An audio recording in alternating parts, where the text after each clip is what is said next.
Parliament का 5 रोजा खुसूसी इजलास आज से होगा शुरू। आज पहले दिन आइन साइज असेंबली और पार्लियामेंट की कामयाबियों, यादों, तजुर्बात और मुशाहिदात पर होगी बहस।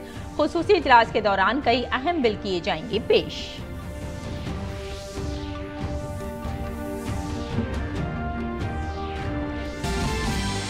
हुकूमत ने कल नई दिल्ली में इजलास से कब्ल की एक ऑल पार्टी मीटिंग। इजलास में 34 जमातों के 51 रहनुमाओं ने की शिरकत।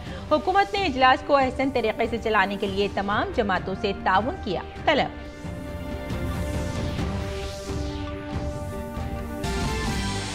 केरला के कोझिकोड में निपाह वायरस का कोई नया केस नहीं आया सामने।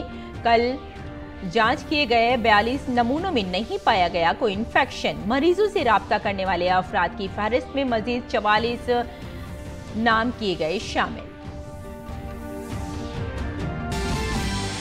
महकमा मौसमियात ने अगले 2 दिनों तक गुजरात और राजस्थान के कुछ हिस्सों के लिए जारी की मूसलाधार बारिश की वार्निंग। गुजरात में आज मूसलाधार बारिश के इम्कान के पेश नजर रेड अलर्ट जारी।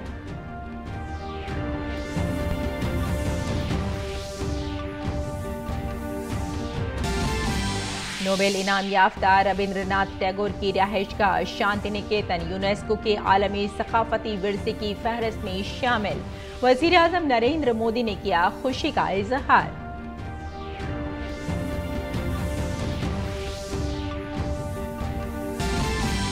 और भारत ने कोलंबो में श्रीलंका को 10 विकेट से दी शिकस्त और जीता एशिया कप क्रिकेट का टाइटल। 6 विकेट लेने वाले मोहम्मद सिराज करार पाए मैच के बेहतरीन खिलाड़ी।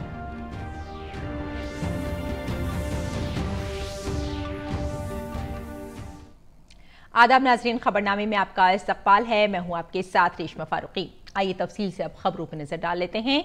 पार्लियामेंट का 5 रोजा खुसूसी इजलास आज से शुरू होगा। आज पार्लियामेंट के 5 रोजा खुसूसी इजलास के पहले दिन आइन साज असेंबली और पार्लियामेंट की कामयाबियों, यादों, तजुर्बात और मुशाहिदात पर बात की जाएगी। आज दिन भर में दोनों ऐवानों में अलग अलग बातचीत होगी। मंगल को पार्लियामेंट हाउस में तमाम सियासी जमातों के अरकान पार्लियामेंट का फोटो सेशन किया जाएगा। इसके अलावा मंगल को सेंट्रल हॉल में आज़ादी के 75 साल की मुनासबत से एक तकरीब का भी एहतमाम किया जाएगा। इसके बाद इजलास को पार्लियामेंट की नई इमारत में मुंतकिल कर दिया जाएगा और बुध से नए पार्लियामेंट हाउस में बाकायदा काम शुरू हो जाएगा। पार्लियामेंट के इस खुसूसी इजलास में 8 बिल लाए जाएंगे, जिनमें 4 बिल पहले से ही दर्ज हैं। इन 4 बिलों में चीफ इलेक्शन कमिश्नर और दीगर इलेक्शन कमिश्नर्स की तकरूरी, एडवोकेट तरमीमी bill, press and periodical registration bill और पोस्ट ऑफिस बिल शामिल हैं। हुकूमत ने खुसूसी इजलास से कब्ल कल नई दिल्ली में एक ऑल पार्टी मीटिंग की। मीटिंग में हुकूमत की नुमाइंदगी वजीर दिफा और लोकसभा में ऐवान के डिप्टी लीडर राजनाथ सिंह, मरकजी वजीर और राज्यसभा में पार्टी लीडर पीयूष गोयल और पार्लिमानी उमूर के वजीर प्रहलाद जोशी ने की। मीटिंग में कांग्रेस लीडर अधीर रंजन चौधरी, नेशनल कॉन्फ्रेंस लीडर फारूक अब्दुल्ला, तृणमूल कांग्रेस के डेरिक ओब्रायन, आम आदमी पार्टी के संजय सिंह, समाजवादी पार्टी के राम गोपाल यादव और राष्ट्रीय जनता दल के मनोज कुमार झा मौजूद थे। मीटिंग के बाद पार्लिमानी उमूर के वजीर प्रहलाद जोशी ने कहा कि मीटिंग में 34 पार्टियों के 51 लीडरों ने शिरकत की। उन्होंने कहा कि इजलास के दौरान हुकूमत ने इजलास को खुशउस्लूबी से चलाने के लिए तमाम जमातों से ताउन तलब किया। मीटिंग के दौरान कई अपोजिशन पार्टियों ने सेशन के दौरान खवातीन रिजर्वेशन बिल को पास कराने की पुरजोर वकालत की। इस बिल में लोकसभा और रियासती असेंबलियों में खवातीन को 1/3 रिजर्वेशन देने का इल्तजाम है। मीटिंग में तमाम सियासी जमातों के रहनुमाओं ने जम्मू कश्मीर में एनकाउंटर में अपनी जानें कुर्बान करने वाले फौजी जवानों को खराज अकीदत पेश किया।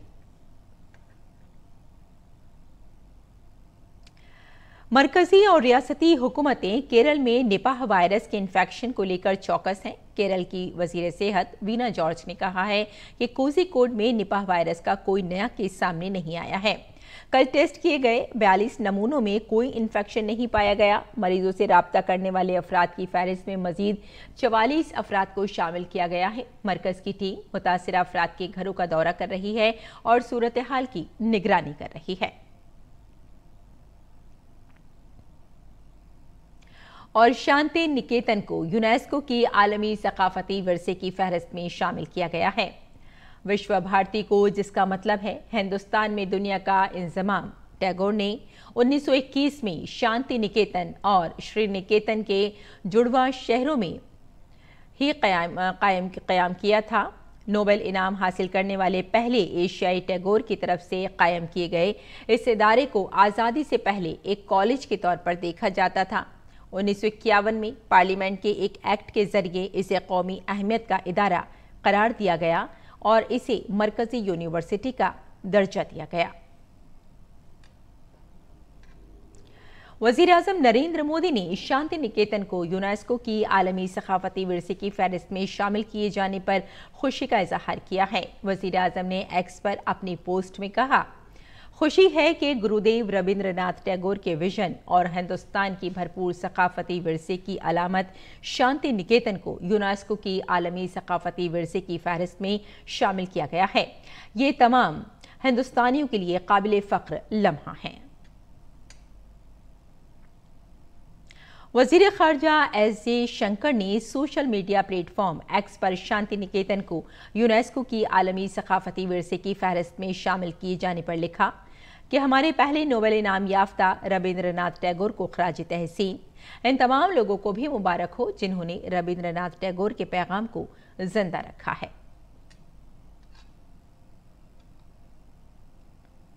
वजारत तालीम ने भी शांति निकेतन को यूनेस्को की आलमी सकाफती विरसे की फहरिस्त में शामिल किए जाने पर खुशी का इजहार किया है। एक पैगाम में वजारत तालीम ने कहा कि इज़्ज़तमाब वज़ीर-ए-आज़म नरेंद्र मोदी की दूरअंदेश क़यादत और रहनुमाओं के लिए शुक्रिया, जिसकी वजह से यूनेस्को के जरिए शांति निकेतन को आलमी सकाफती विरसे के तौर पर शामिल किया गया है।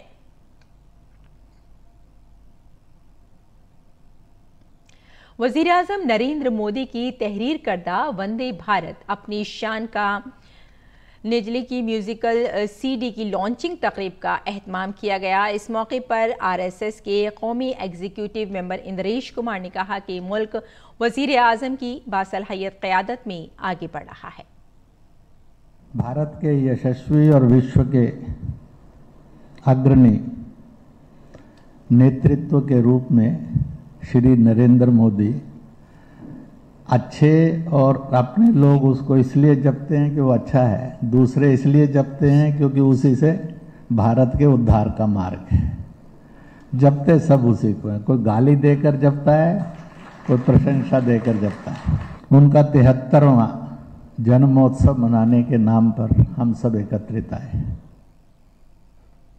भारत की G20 सदारत के तहत G20 framework working group FWG की चौथी और आखिरी मीटिंग आज से 19 सितंबर तक रायपुर में मुनक्किद होगी। इस मीटिंग की सदारत वजारत खजाना की मुशीर चांदनी रैना और HM ट्रेजररी बरतानिया के chief economic adviser Sam Beckett करेंगे। इस इजलास में G20 के रुकन ममालिक और मदू ममालिक समेत कई बैनुल-अक़वामी और इलाकाई तंजीमों की 65 से ज़ायद नुमाइंदे शिरकत करेंगे। रिजर्व बैंक ऑफ इंडिया इस मीटिंग के दौरान अवामी शिरकत के प्रोग्रामों की एक सीरीज की मेज़बानी करेगा। इसमें मालियाती खानदगी के प्रोग्राम शामिल हैं, जिनमें डिजिटल बैंकिंग और माली शमूलियत पर पैनल मुबाहिसे, G20 आगाही प्रोग्राम, पेंटिंग और नारा लिखने के मुकाबले शामिल हैं।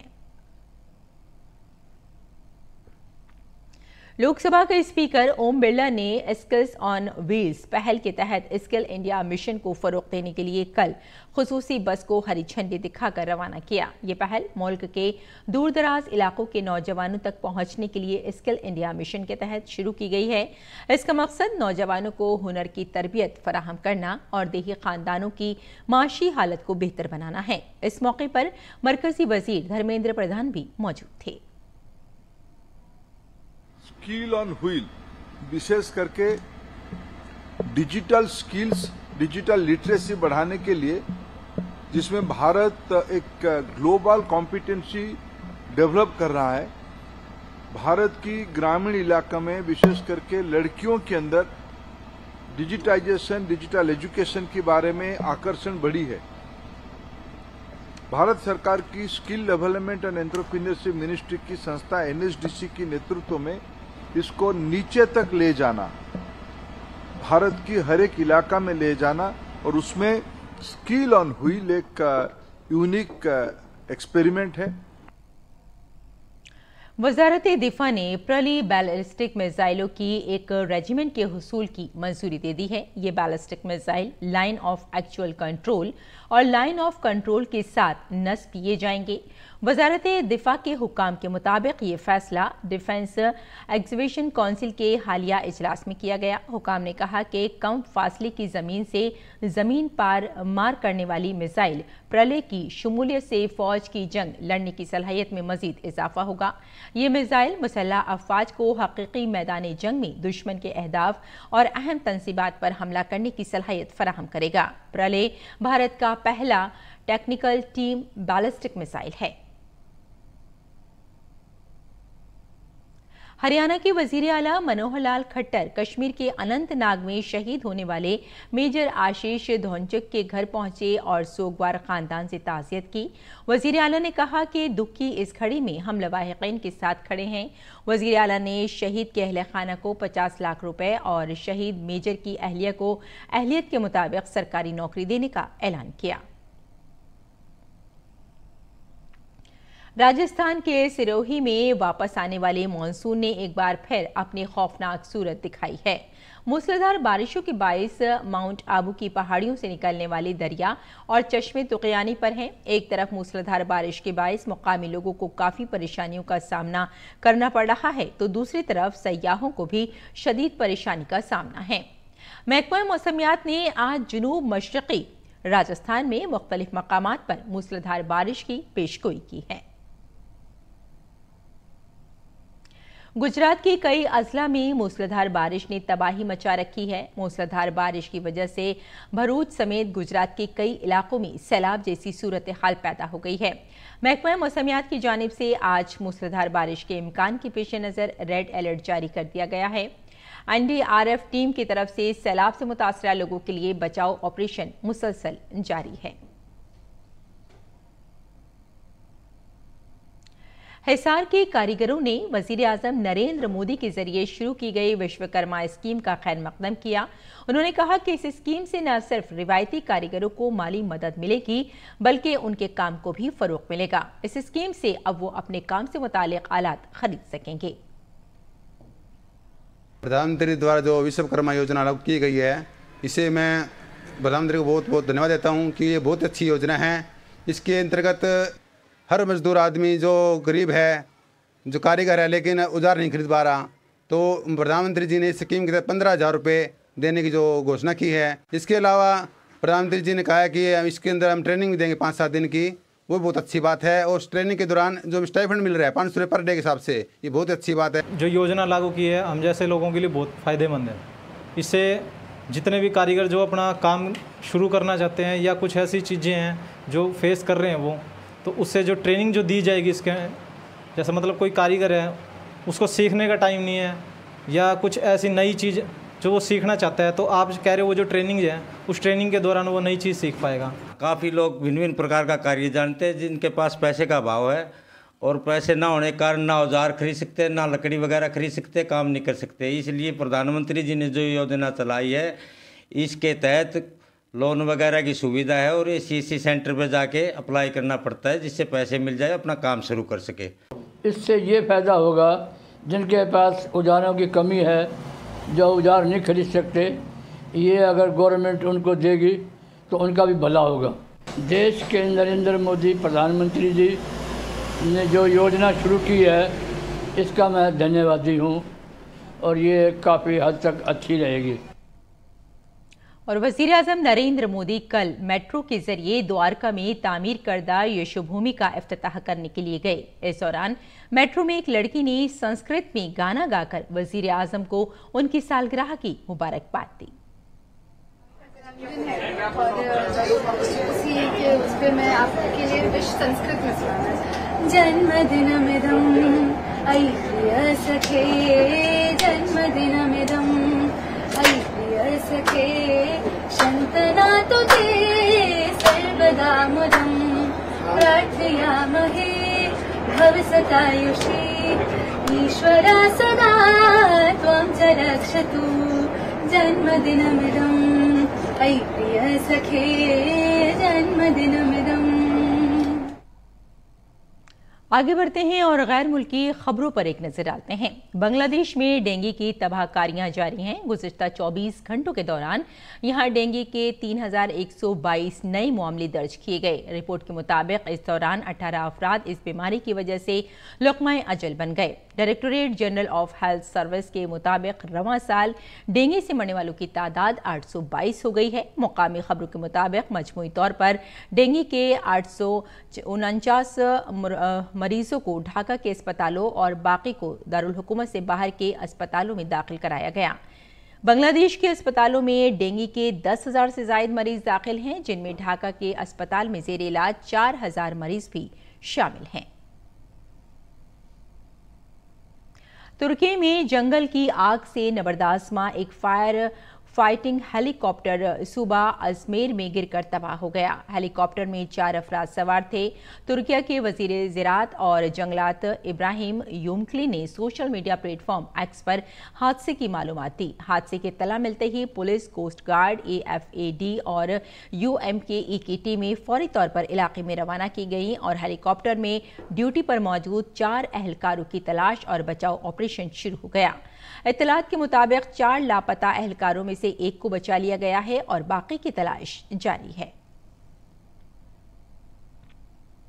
इटली के बहरान ज़दा जजीरे लैम्पेडूसा में आने वाले तारकीन वतन की बढ़ती हुई तादाद के दरमियान यूरोपीय यूनियन के सदर उर्सुला डेरेले में बेन ने जजीरे के अपने दौरे के दौरान मदद के लिए कार्रवाई का वादा किया। वजीर आजम ने उर्सुला से जजीरे की मदद की अपील की थी, जिसके बाद उन्होंने जजीरे पर मुहाजिरीन के इस्तकबालिया मरकज़ का दौरा किया। इससे कबल मेयर फिलिपो मैनिनो ने लैम्पेडूसा के तारकीन वतन के बहरान के बारे में खबरदार किया था। इस साल इटली के साहिलों पर कम से कम 1,30,000 तारकीन वतन पहुंचे हैं, जो गुज़िश्ता साल के मुकाबले में तकरीबन 2 गुना है।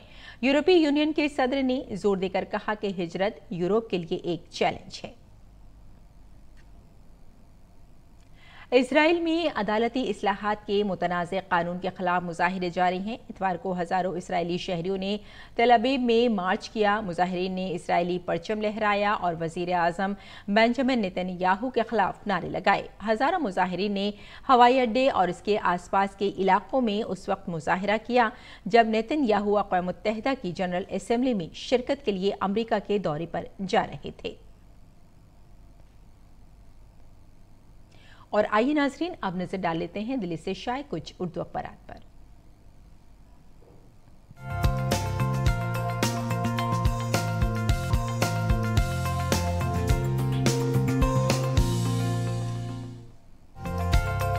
तो नाज़रीन, आइए सबसे पहले बात कर लेते हैं अखबारात के जायजे में रोजनामा राष्ट्रीय सहारा की। राष्ट्रीय सहारा की बात करें या दिल्ली से शाये दीगर अखबारात की बात करें, सभी ने विश्वकर्मा स्कीम को अपनी शह सुर्खियों में जगह दी है। कल वज़ीर आज़म नरेंद्र मोदी की सालगिरह थी और इसी वजह से कल विश्वकर्मा स्कीम का वज़ीर आज़म नरेंद्र मोदी ने आगाज़ किया और जो कारीगर हैं या फिर जो सुनार हैं या जो लोग बाल काटते हैं, साइकिल सही करते हैं, उनके लिए ये एक बहुत बड़ा तोहफ़ा है। और ये भी बताया गया है कि इस स्कीम के तहत उन्हें एक ट्रेनिंग भी दी जाएगी ताकि वो अपना काम और बेहतर तरीके से कर सकें और जो उनको रकम दी जाएगी उससे वो अपने आलात भी खरीद सकते हैं।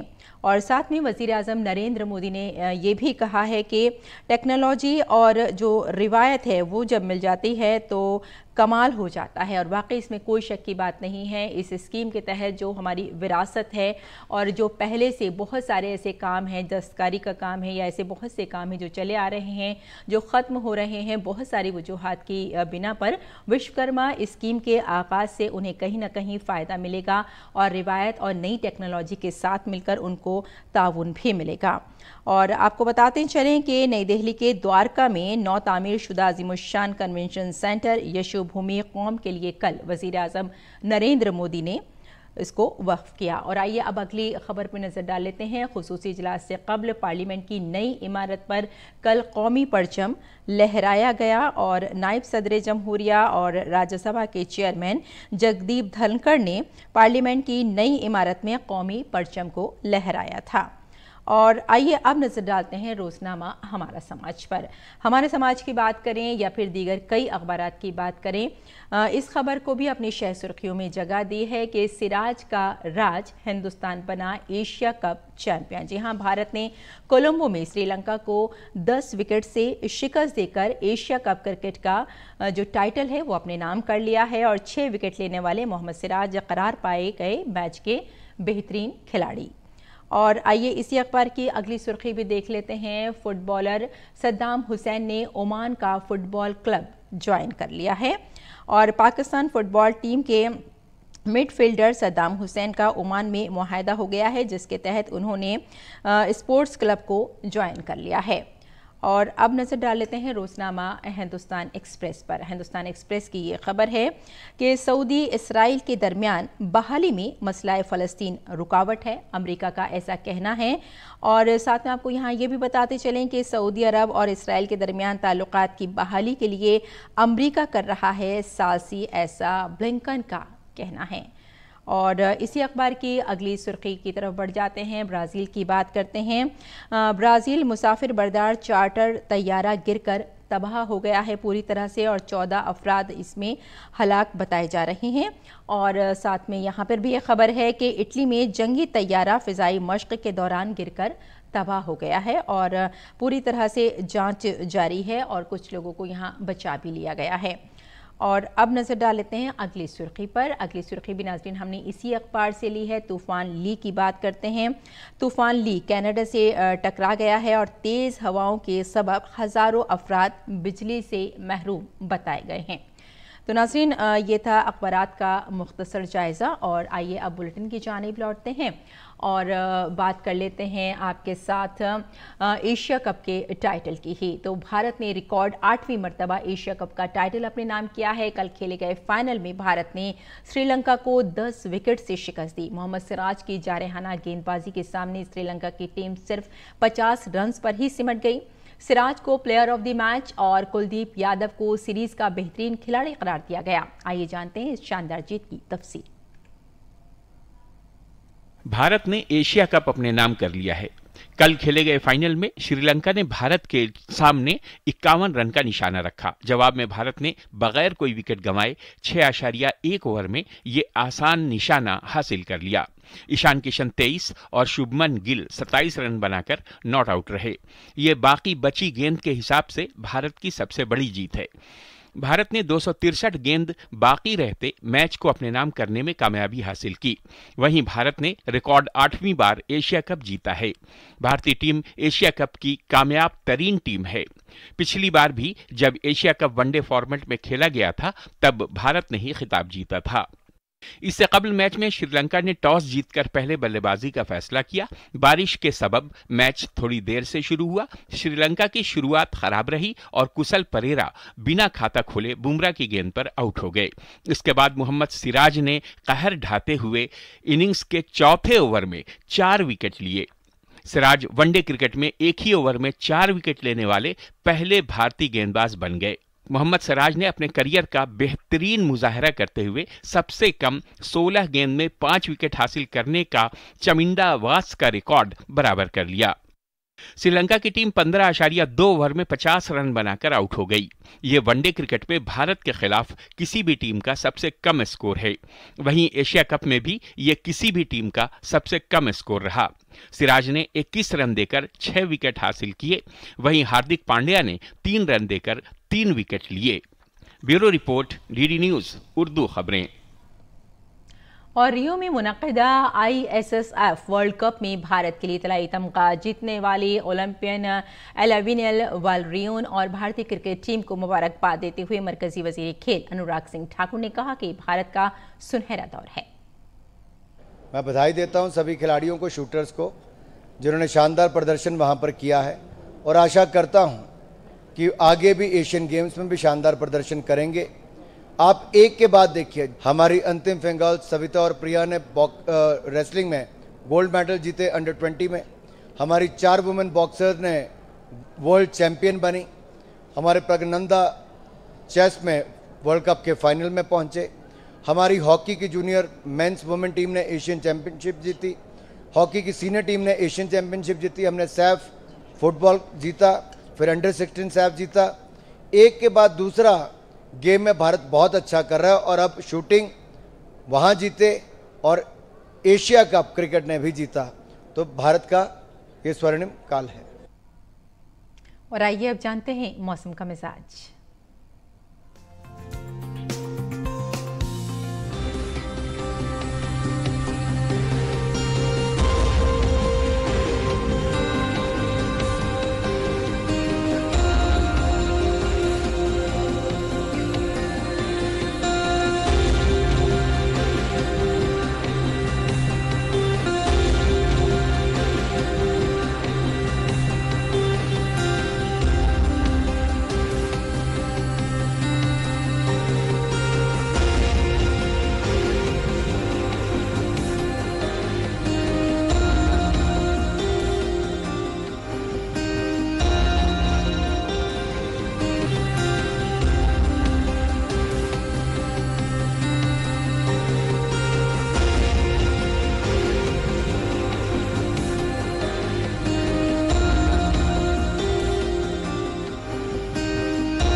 तो नाज़रीन, इस बुलेटिन में फिलहाल इतना ही। इजाज़त दें, आदाब।